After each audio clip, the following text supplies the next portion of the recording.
Hello. Thank you, DMQ. It's an honor to be invited to participate in the Salon. I'm going to be reading today from Changeable Gods, which is my new chapbook, which won the Elise Wolf Prize from Slate Roof Press. The only thing needs to be known is that it's a sequence of 30 poems, ostensibly love poems, that take as their point of departure my looking at the early morning sky and then writing to my lover. So there's three figures here in the sequence. It's the poet, the unnamed lover, and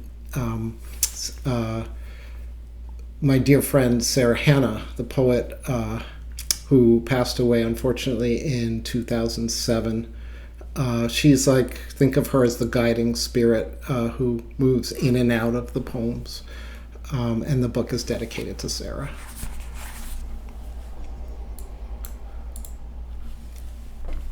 Blue and viridian coming up behind it, a green that seems to love the tops of trees. Green that won't stay long, not long. The sky would have things yellow, wants the sun to linger in the river, mixed with blue to make that momentary color, neither sky nor sun nor river. Green that is a woman, as the Chinese say. You can't stop looking for a second. You can't stop looking because she can't stay.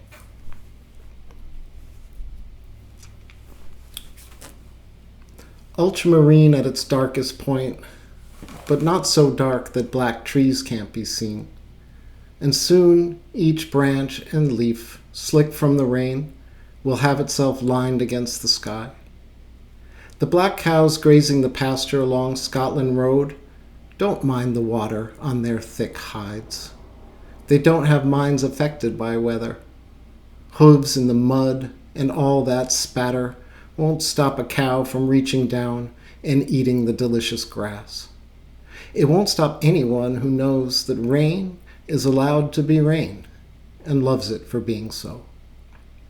Like I love the furrowed field of your brow when a storm implants itself there, because it needs a place to go before it clears. Cerulean and nothing else. Nothing, because the sea took everything. A single cloud might be comforting, a reminder of how blue blue can be. But not today. Sky won't have it. Nothing to mark the place we've been, like last night's sky when I left you, Orion tilted and reeling, the handle of the dipper pointing to the earth like a dangling chain. You in your jeweled bed while I drove between the constellations. How hard it is not to hate the morning. I would if you weren't here on my skin. Without color, the clouds start to look thin as they try to make it to the river.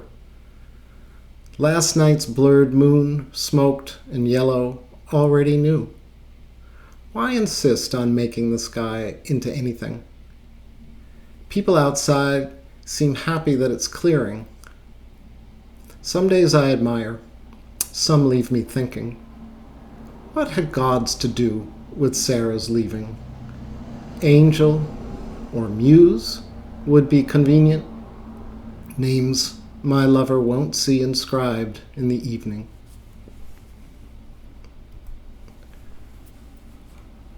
The sky continues to have its way with me, my shirt soaked in sleep. I woke early with fever to see a coral ring circling rooftops and the crowns of trees, a pair of fiery black wings, not disturbing the landscape. There was nothing to read, like the message in Sarah's eyes she never wanted me to see, a fire that couldn't be doused. I shouldn't speak or interpret signs the birds haven't sent. I know she's gone. I need to let her leave. If every song aspires to silence, how will I tell when it's time to leave? Not that I know where I'd be going. In Virginia, I lived near the Blue Ridge Mountains by a mustard field while the cows were calving and turkey vultures wobbled in the sky. The room was spare. I don't remember sleeping. Sarah was still alive, gone a few weeks later. No place before or since a home. It's early.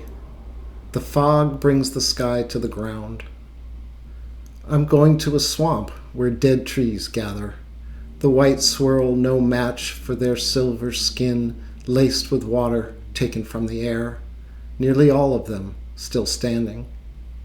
What's fallen I pick up, as much as arms can carry, back to the road where there isn't anyone. How much life is left in them? How much need rises up from a swamp of leafless trees and mud, eloquent in its way of asking nothing? And I'll close with this last poem from the sequence. These are the last fractions of sky reflecting everything we have seen, the last mornings we will have, and won't we in time need them back? Telling the story must surely change it, but this cannot be said. How different are the twin gods of want and need? You can't know one without the other. The snow doesn't need to know it's violet. I have always wanted to tell you. Thanks for listening.